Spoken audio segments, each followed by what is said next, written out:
What's going on, guys? Welcome back to Motivated Motorsports. In today's video, we are going to be putting the Rough Country 2.5-inch lift leveling kit on my 2013 GMC Sierra 1500.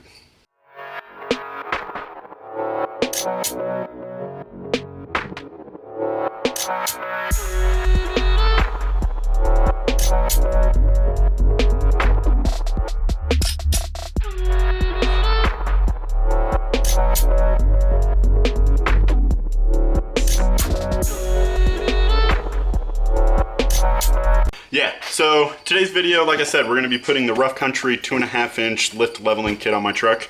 Kind of the reason that I've done this, I don't have any problems with the way my truck looks. Looks pretty good, rides really nice, everything's good on it.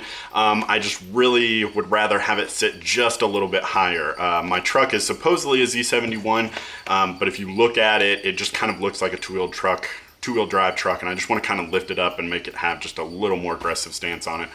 Kind of the thing that threw me for this at this time was I keep popping tires. The tires that I have on there are some Goodyear tires, and they keep on chucking tread, and so I've replaced 3 of them now. The 4th one just happened to pop a couple of weeks ago, so I decided we're just going to replace all the tires, get it all over with, get new tires on it. And I was like, if I'm doing tires, might as well go ahead and do a lift leveling kit at the same time, right?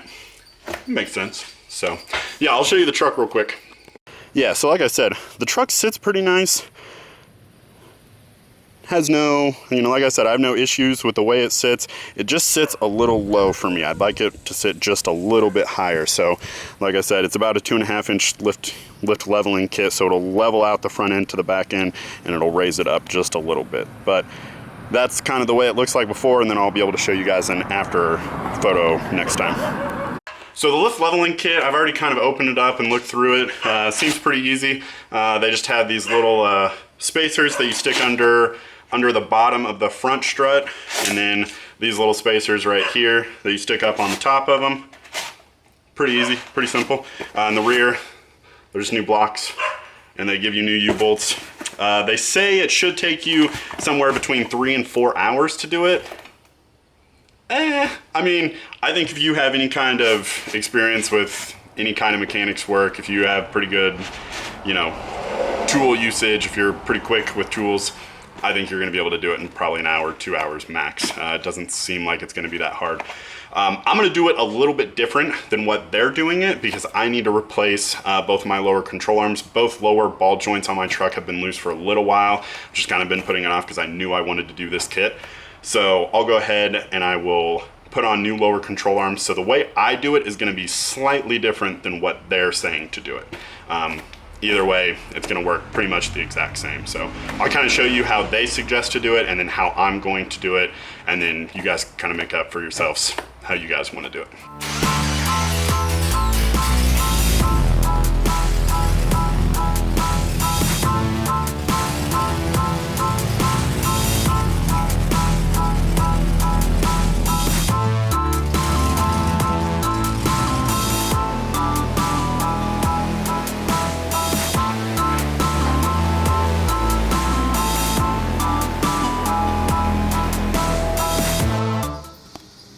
All right, so here we are. We got the vehicle jacked up, got the wheel off, got everything exposed. So I've actually already done the other side. I went ahead and tried to do it on my own, just simply because I thought I might have a better way to do it. I don't. So the way they want you to do it, and I 100% agree, it's going to be the easiest way.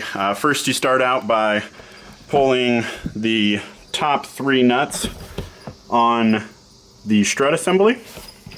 So you can see there's one back there, one right there, and one right there. You just pull all 3 of those off just with a ratchet wrench. Knocks them off really quick. Then you go on, you pull off your tie rod end. And a quick trick with all of these guys, any kind of ball joint or tie rod end, if you hit right here on the side of the knuckle, not on the ball joint, not on the threads of the ball joint, but on the actual knuckle itself, if you hit right there with maybe just a little bit of pressure on the tie rod pulling it up, these things pop out real quick. It's a really easy way to do it. I know a lot of people use pickle forks and they jam them in there. That just tears up your boots, and it doesn't, you know, then leaks out all the grease, and it's just not as good. So if you have a big sledgehammer or even a medium-sized sledgehammer, just hit right there on the side of the knuckle. And even for the top ball joint, if you hit right there on the side of the knuckle, it pops those out too. So like I was saying, they tell you to pull the tie rod end, then they tell you to pull the sway bar link. When you pull the sway bar links, another quick tip for sway bar links is pull both sides. So do this side and do that side both at the same time. It keeps you from having to fight each other. See, the sway bar is actually connected on this side and on that side both. So if you have one and you're trying to pull up on it, you're actually pulling against the other side. So if you pull one of them, pull both of them real quick, and it makes that a whole lot easier to move around.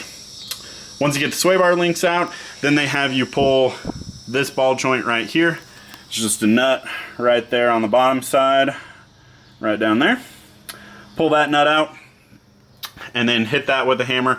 That allows this whole knuckle right here to drop down. Now, once that drops down, you're going to want to make sure that these are loose. So take the connections for the ABS line and kind of pull them loose. And they don't necessarily say it, but I'm going to suggest it, is to pull your caliper off and hang it from up here along your upper A-arm. Hang it from up here. The reason I say do that is because once you pull this and you start swinging this whole assembly around, it's really easy to start yanking on that brake line, and that's going to cause your brake lines to start leaking. So once you have that done, they have you pull those two bolts down there that connects the bottom out, and then this whole strut assembly comes out. So simple, pretty easy to do. Like I said, my side's a little more complicated because I'm actually pulling the lower control arm completely out. I'm replacing the lower ball joint, so I'm actually replacing the entire lower control arm, which means I gotta pull the half shaft, and I actually have to pull this whole knuckle off and kind of hang it off to the side. So once you get all of that out, they have you pull these little clips off. It's kind of hard to see. These little clips right here, these are actually just little like nut attachment brackets. So they have you pull those ones off. Then they have you put on the pieces. So they have you put that guy on the top and that guy on the bottom. I can kind of show you what it looks like. It's kind of dark and hard to see over here, but you can kind of see down over here, that's that bottom block down there. And then you can't really see it.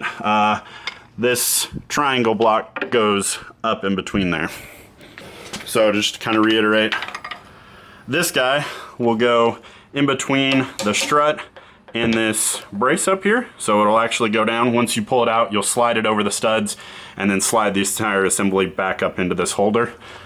On the bottom side, this guy just sets down under there like that, and it'll go under those two pedestals. They give you new bolts, longer bolts to bolt that in. Everything else, you just bolt it back up like what you normally would. And that's it. I mean, it's pretty straightforward and simple.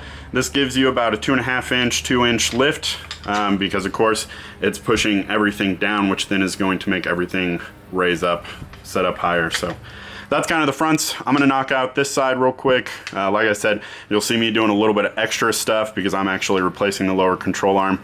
But I'll go ahead and knock out this side and then we can move to the backs. Alrighty guys, back to a little bit closer, fast forwarded a little bit, a little closer to where you guys would be. I have my new lower control arm on. Again, yours is probably not going to be this disassembled. Like I said, my knuckle is just kind of hanging right there. So your knuckle will still be connected to your lower control arm there, but I just wanted to show you. So this is the piece. I can get it off with one hand. So that's that plastic piece that just goes up on top, just slides over the bolts, and then this entire assembly will just bolt back up into there where it originally was, using the same nuts and everything.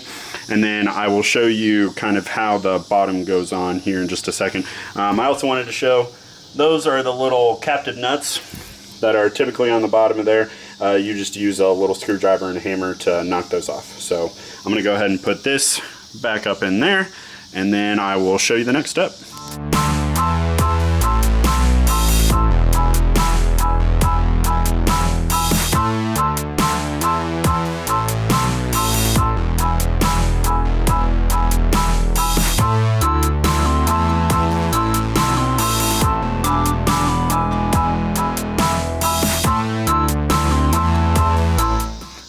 So that guy's bolted back in down there. And then next step is you just take this spacer down here and you just put it right down there on the bottom of that guy. Now, they do give you extra long bolts that'll go all the way through this thing, all the way through the control arm, and they give you nuts and washers and everything. So next step is to do that, and I will show you that right now.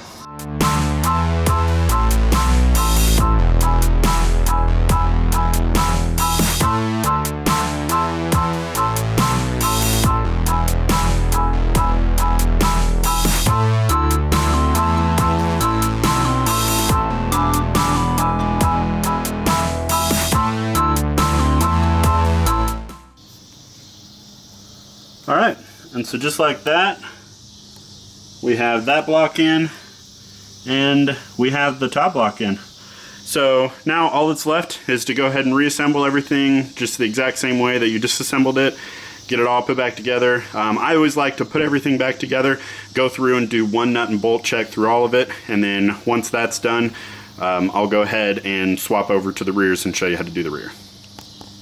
Alrighty, so the front is done.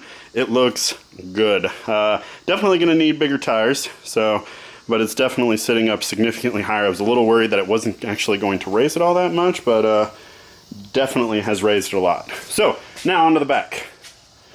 The back just has two blocks. It is significantly easier to do.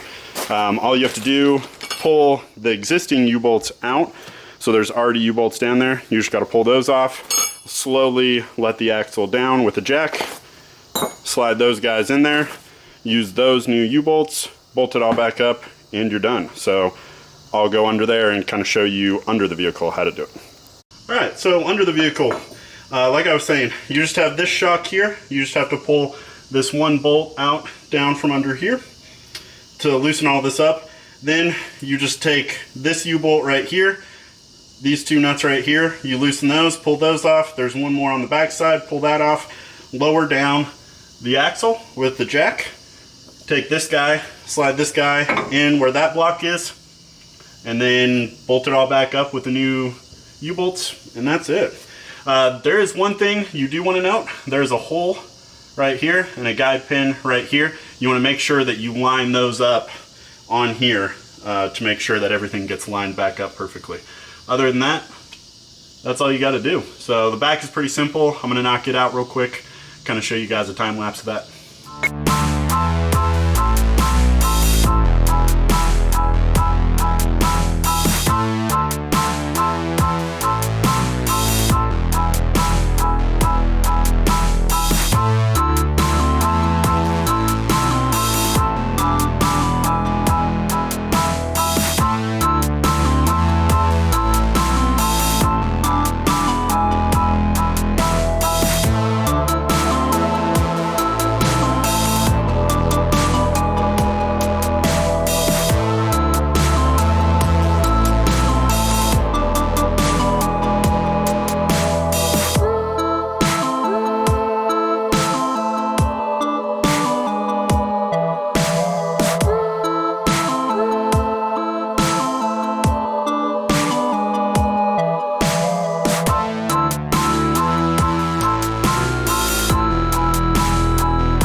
Alright guys, and that is that.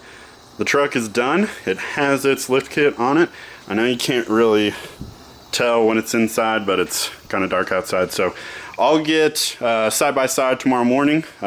Alrighty guys, so it's about a week later. Took a little time, got new tires put on it, got it all aligned, and got a couple of days of driving in it, just so that way I kind of had a little bit more experience on it, got a little more used to what it looks like, so that way I could give a real review. I'll give you guys a little side-by-side kind of comparison, a little top over bottom right now on the screen.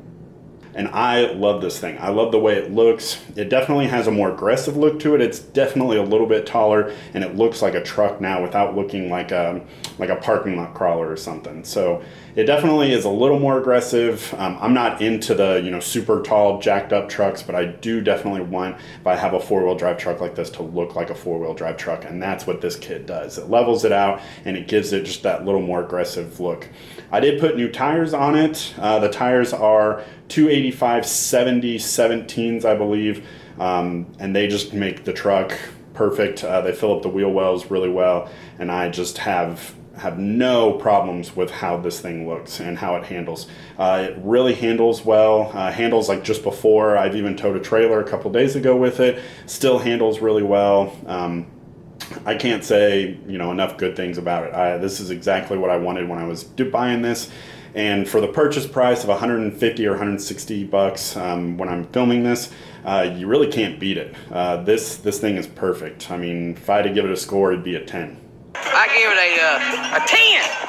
A 10. A fucking 10. Gentlemen. So yeah, if you guys like the video, like, share, subscribe, and we'll see you guys next time.